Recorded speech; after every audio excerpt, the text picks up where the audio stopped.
As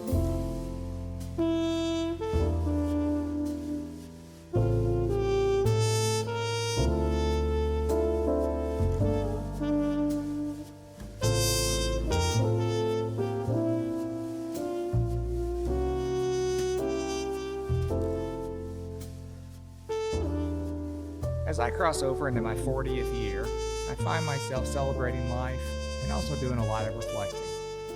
So today I thought I'd share some of those things that I've been thinking about, specifically those reflections on the presence of my three selves: the past, present, and the future. This is Chad Peevy. Thanks for listening to today's podcast. Through meditation and reflection, I spend a lot of time trying to get in touch with that present self. I find it extraordinarily difficult. Especially in times like these, the here and now can really suck. Here and now can feel like too much to handle. So instead of staying in the present, I'll engage in this productive escapism to avoid it, like reading or walking the dog, cooking, even though I never cooked pre-COVID, or organizing my office. Probably more organizing than working in my office, to be honest. But I also avoid the present with destructive escapism, like napping too much or watching too much cable news. You can often find me doom scrolling on Twitter or eating anything that isn't moving. I avoid the present and my responsibility for my own life, my own happiness, my own potential during these times. Instead, I'm opting to blame and shame and just avoid. It's not like I don't know what's going on. It's just that it's really hard for those thoughts to convert into a course of better action. Yeah, my growth is my responsibility. It's not someone else's job to make my life easier or happier or more meaningful.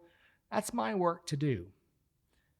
Maturity and growth result from the transcendence of environmental support, or the people around me, to self-support, standing on my own 2 feet. As long as we look to our environment or other people to provide for our happiness, our well-being, or to fulfill our potential for us, we will remain powerless, at the mercy of those other people and our environment. I hate knowing this, honestly, because that means I've got to grow up. And let's just tell the truth, friends. None of us actually wants to grow up. It's easier to see ourselves as a kid in need of someone else to take care of us. And if I'm being really honest, I don't even like to call myself a man. I prefer the word guy. I'm not a man, I'm a guy. Men have responsibilities, and they take ownership of their lives. Men help themselves and sometimes even help other people. No, not me. It's much easier to just be one of the guys. Instead of taking action toward what I want, it's easier to just wait for somebody else to come along and do it for me. And then I'm going to blame them when they inevitably don't, or don't do it the way I want them to. It's just so much easier to blame somebody else for my problems rather than to accept total responsibility for my own life. This present thing, this is where grown-ups live. This is where mature people live. And I spend most of my time trying to avoid it. I avoid it because I know that this present, this here and now, it's a result of my own creation. It's always my responsibility to create it. I am always creating the here and now. More responsibility? No thanks. I'd rather escape to the past or to my future.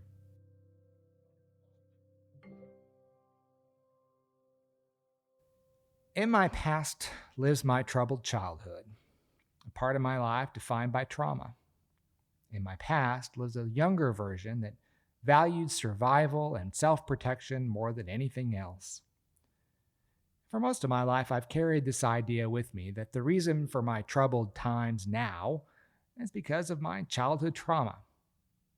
And in this linear time, cause and effect-based world, well, this makes a lot of sense. What happened then has an impact on what is happening now. And so I'll tell myself things like, it's because of the trauma that I'm not able to connect with other people. Or loneliness and isolation are defense mechanisms.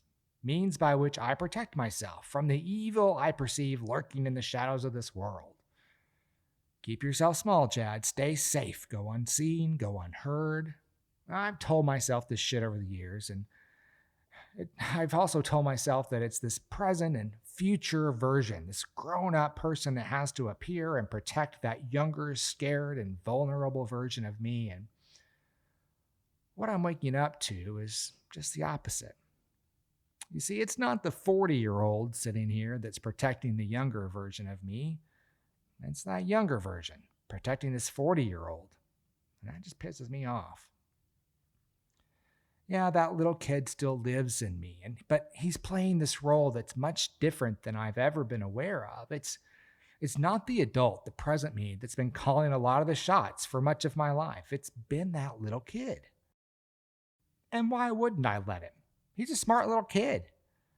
He knows how to sense danger, how to protect himself from it, how to hide from it. He knows how to manipulate other people to get what he needs. He figured out how to perform in order to survive. That little kid knew that if he put on a certain act, that he could avoid being picked on. I'm finally awakening to the fact that so much of my life has been that act, just a performance scripted by a little kid. My self-isolation, that's a performance. Avoiding my email, that's an act. Napping more than is necessary, that's a performance. Working too much, also a performance. Even what I do for a living, it's all an act. It's all in a performance. That little kid even wrote some compelling lines for this drama that I keep playing out in my life. Things like, I don't feel like it.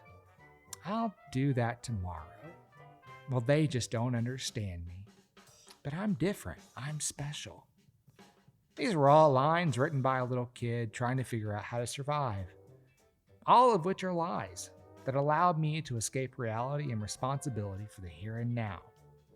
It's not real. It's all an act. A scripted response to an imaginary threat. It's not spontaneous. It's not vibrant. It's certainly not being alive. I learned over these years that I've carried my mom and dad with me throughout my life, even when they're not here. Now, I haven't spoken to my dad in more than a decade, but I found substitutes for him through other people, bosses, clients, colleagues. You see, it's not uncommon for us to carry an image of our mother or our father. And we do that because when we can project a mother or a father into the environment in which we live, it's easier to see ourselves as the child. It's easier to live our lives imagining that someone or something will come along and support us, save us, take care of us, like mom or dad used to. But as long as we sit in this fancy delusion, we will continue to deny ourselves the opportunity for growth, maturity, connection, and ultimately aliveness. Until we release our parents, either the real ones or the ones we've projected into our world, we'll continue to see ourselves as a child. Now, this means we have to release them from blame and for responsibility. This means standing on our own 2 feet, fully supported by the strength of our present and fully capable adult self. But it's not just our past self that shapes our environment, it's our future selves too. And we know this idea better as anxiety.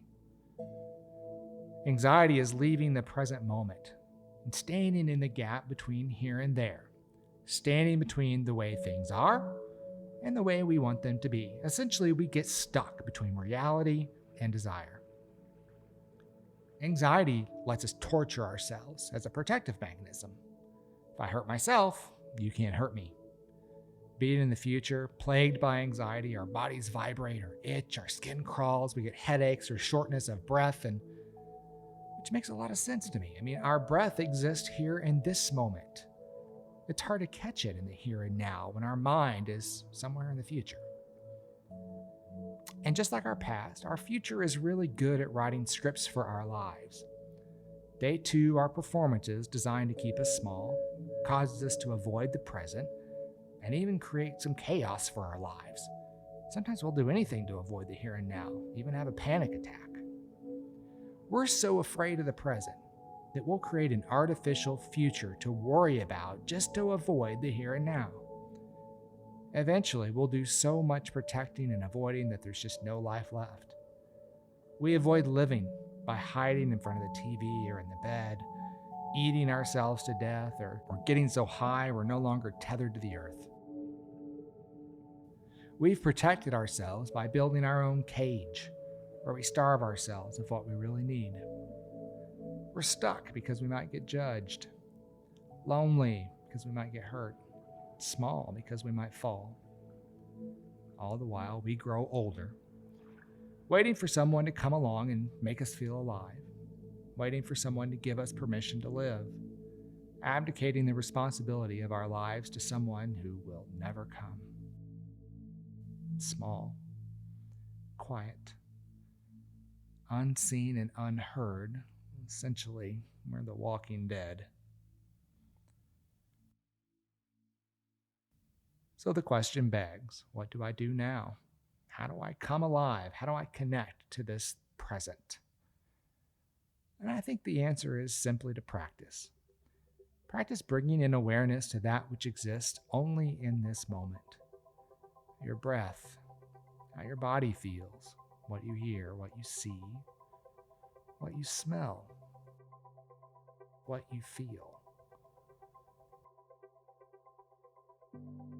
The key is to leave the interference and frustrations of the younger and the future self out of your practice. Don't bring them with you. Only bring you to this moment right here, right now. To my younger self, thank you for protecting me. You did an amazing job, but your job is done now, and you can go. To my future self, you're not real. My future isn't written yet, and so that person that I imagine is just a fantasy. Instead, I choose to see myself and the world for what it is. I no longer need a performance to protect me. It's more important at this time in my life to feel alive, even when that is unpredictable and uncertain and scary. I choose to be alive without expectation of others, fully responsible for this existence as it is, right here, right now. I am that I am. This is the present.